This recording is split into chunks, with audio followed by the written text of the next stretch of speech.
Ang ating Pangulo, binabatikos po nila mga kababayan. Aba bakit?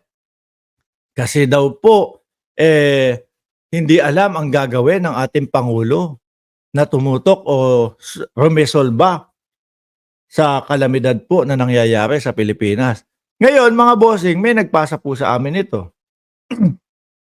Oh, actually, ano to naka-public naman to politico.com.ph. Nasaan daw po ang Vice Presidente? Oh, Sara Lamierda with ano tawag diyan? Exclamation point. VP Duterte attends Mike Rama's wedding in Cebu amid Christine's onslaught. Oh, ha? Akala ko ba ano sila? Magiging close sila ni dating Vice Presidente Leni Robredo. Bakit hindi siya unang-unang pumunta doon? Bakit ang ating Pangulo ang unang-una na nandoon po mga kababayan? At ang ating Pangulo po na binabatikos nila, ayun po, busy mga bossing, no? Na tumulong sa mga nangangailangan ho. Pero ang ating Pangulo pa din po ang niraratrat nila ng batikos. 'Di ba? Sabi dito sa balita, Vice President Sara Duterte witness the wedding of dismissed Cebu City Mayor Mike Rama. Oh, na-witness, at least na-witness ng ating Vice Presidente yung kasal, no? Pero yung mga nasalanta po ng bagyo, diyan muna kayo siguro, no? Meron naman ako mga tao para diyan. O ako dito muna sa wedding. Tuloy ko As Christine, yung bagyo po, dumped record rainfall in several parts of Luzon Thursday, October 22. Para pong wala silang pakialam mga kababayan. Yung ikinasal, hindi natin masisisi yan. Siguro talagang gano'n naman po pag kinakasal, 6 na buwan, 7 buwan o 1 taon, yung preparasyon niyan, yung date na ibibigay niyan, no? Pero as Vice Presidente, pwede namang sabihin siguro, bossing, hindi muna ako attend. Nakikita mo naman ang nangyayari sa ating bansa, sa ating mga kababayan. Pass muna ako. Alam ko, ito ay pinaka-importante, no? Na parte ng buhay mo. Pero kung wala naman ako diyan, okay pa din, tuloy pa din. Dahil ang istoryang ito ay sa inyong mag-asawa. Di ho ba? So, meron pang balita diyan asan ba yan? Rama's church wedding to Malu Jimenez Mandanat took place 3 years after their married in civil rights in October 2021. As Friday, October 26, the government reported 26 fatalities. Hindi niya tinulungan. Paano magiging si VP Leni Robredo?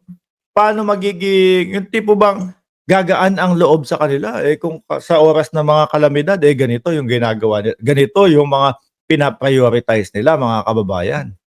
Di ho ba? As of Friday, October 26, the government reported 26 fatalities in Bicol from Typhoon Christine. The typhoon prompted the cancellation of classes and government work in Luzon for 3 days straight. Sara attend dismissed Cebu City Mayor wedding. Sasabihin nila, napaka-insensitive naman itong si Pangulong Bongbong Marcos, no?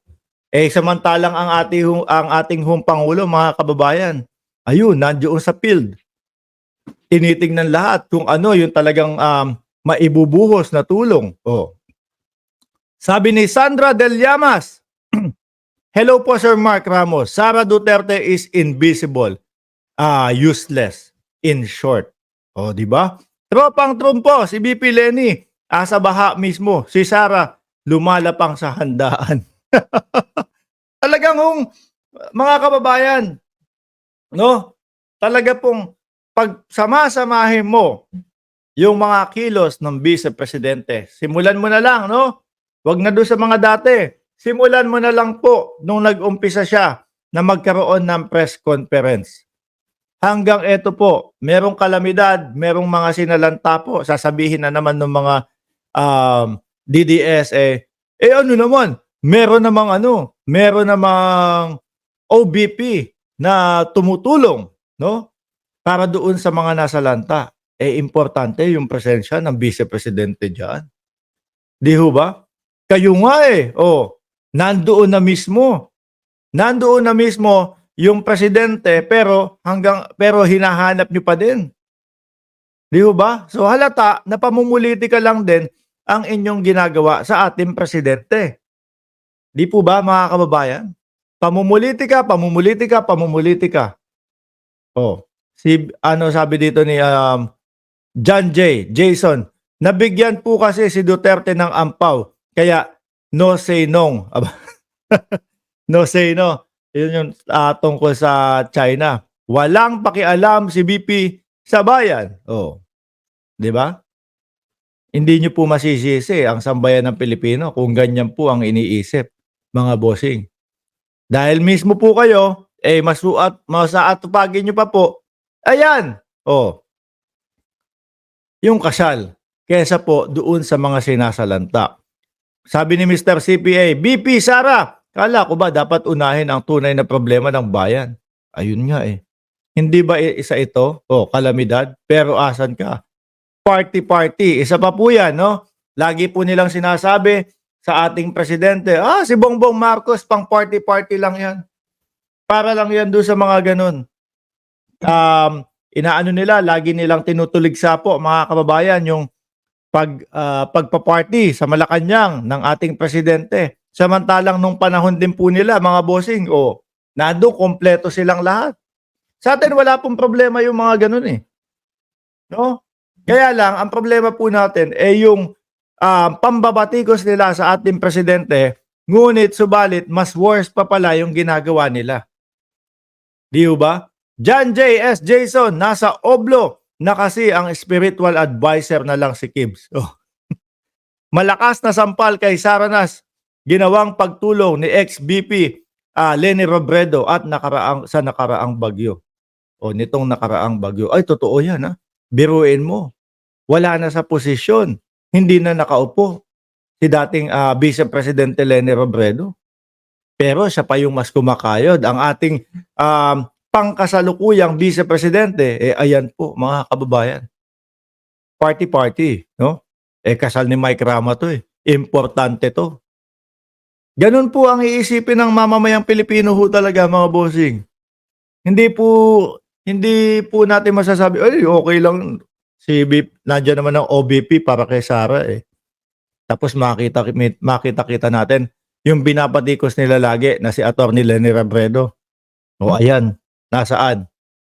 Abala. Kaya pag pinagkumpara mo yung dalawa, sasabihin ng mamamayang Pilipino, magkaiba talaga. Magkalayo talaga. 'Di ba? Anyway, mga bossing,